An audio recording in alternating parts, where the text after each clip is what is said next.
Muhammad Ismail, buku ke-14, Cahaya Semakin Bersinar. Perjanjian Damai Hudaibiyah membuka kesempatan besar kaum muslim untuk berdakwah. Pada akhir tahun 6 Hijriah, sepulang dari melakukan perjanjian Hudaibiyah, Rasulullah memilih sahabat yang berpengalaman untuk menyampaikan surat kepada raja-raja. Isi suratnya adalah ajakan untuk masuk Islam. Surat itu dikirimkan kepada Raja Najasyi di Habasyah. Raja Najasyi menerima surat itu dengan baik dan di hadapan Ja'far bin Abi Thalib beliau menyatakan keislamannya. Alhamdulillah. Surat yang lain ditujukan untuk Muqawqis penguasa Mesir, Kisra Raja Persia, Heraklius Raja Romawi, Munzir bin Sawa Gubernur Bahrain, Zauzah bin Ali penguasa Yamamah, Haris bin Abu Syamir penguasa Damaskus, dan surat kepada Raja Oman, Zaifar bin Julunda dan saudaranya Abdullah bin Julunda. Demikianlah Rasulullah SAW telah menyampaikan dakwah Islam secara luas kepada negara-negara lain.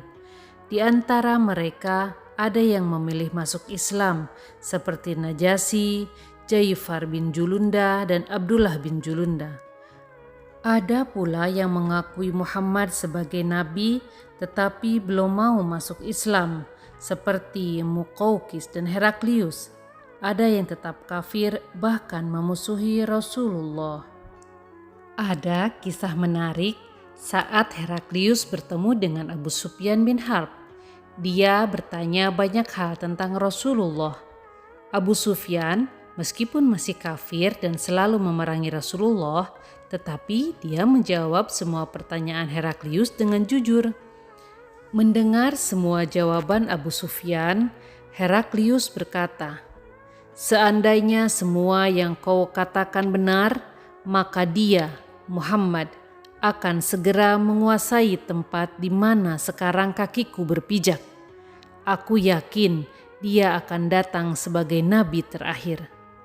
Akan tetapi, aku tidak menyangka dia datang di antara kalian. Seandainya aku bisa menemuinya, aku benar-benar akan membasuh kakinya."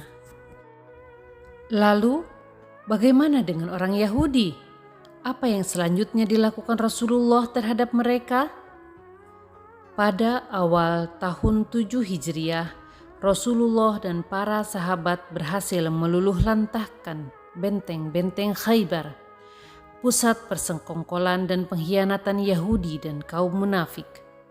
Penduduk Khaybarlah yang selama ini menyusun pasukan untuk memerangi kaum muslim. Ada beberapa peristiwa di peperangan Khaybar yang menunjukkan keistimewaan atau mukjizat Rasulullah Muhammad SAW sebagai nabi dan rasul.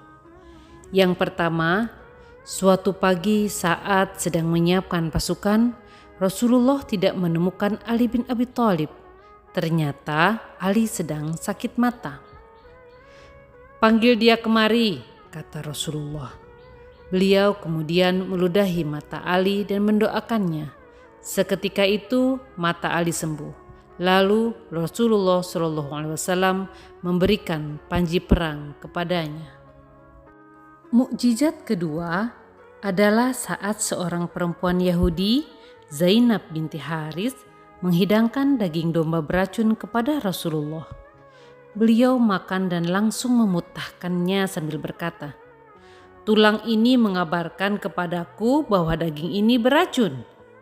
Rasulullah selamat. Akan tetapi Bishr bin Bara, sahabat yang menemani beliau, memakannya. Dia pun meninggal karena racun itu. Begitulah orang Yahudi. Bahkan ketika mereka diberikan berbagai pertolongan pun masih saja ingin berbuat jahat. Bagaimanapun, Khaybar telah ditaklukkan. Semua berbahagia dengan kemenangan itu. Kebahagiaan itu semakin bertambah ketika Ja'far bin Abi Thalib sepupu Rasulullah yang selama ini tinggal di Habasah sejak hijrah kembali ke Madinah. Sampai-sampai Rasulullah Shallallahu Alaihi Wasallam berkata, "Demi Allah, aku tidak tahu apa yang lebih membahagiakanku, kemenangan Khaibar ataukah kedatangan Ja'far."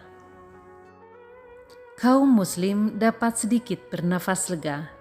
Bertambahlah rasa sukacita seketika setahun setelah perjanjian Hudaibiyah, Rasulullah bersama sekitar 2.000 sahabatnya kembali berangkat ke Mekah. Beliau melaksanakan umroh yang sebelumnya tertunda. Orang-orang kafir Quraisy berbondong-bondong naik ke atas bukit untuk melihat prosesi umroh itu. Dalam hati mereka tumbuh kekaguman atas kekuatan dan semangat pantang menyerah dari Rasulullah Shallallahu Alaihi Wasallam dan kaum muslim. Usai umroh, peristiwa penting kembali terjadi, yaitu Perang Mu'tah melawan Romawi pada tahun 8 Hijriah. Sejauh ini, Mu'tah adalah peperangan terbesar yang dihadapi kaum muslim. Jumlah pasukan muslim hanya 3.000 orang, sedangkan pasukan musuh berjumlah 200.000 orang. Perbedaan yang sangat timpang dan tidak sebanding, bukan? Rasulullah menunjuk beberapa sahabat termasuk Zaid bin Harisah sebagai panglima perang dan beliau sambil berpesan, "Apabila Zaid gugur, penggantinya adalah Ja'far bin Abi Thalib. Apabila Ja'far gugur, penggantinya adalah Abdullah bin Rawahah." Pasukan muslim bertempur di bawah komando Zaid bin Harisah hingga Zaid syahid. Ja'far menggantikannya dan beliau pun syahid. Sesuai pesan Rasulullah, Abdullah bin Rawahah menggantikan posisi Ja'far. Apa yang terjadi? Abdullah pun bertempur hingga syahid. Khalid bin Walid kemudian mengambil alih komando pasukan muslim. Dengan taktiknya yang luar biasa, dia berhasil menyelamatkan kaum muslim dan membuat ratusan ribu musuh mundur dengan sendirinya. Atas keberhasilannya, Khalid digelari dengan sebutan Syaifullah al-Maslul atau pedang Allah yang terhunus. Cahaya Islam semakin bersinar. Kecintaan para sahabat terhadap Rasulnya pun tak lagi terbantahkan. Buku 14 sudah Ma'abi bacakan. Bertemu lagi besok di buku ke-15. Insya Allah.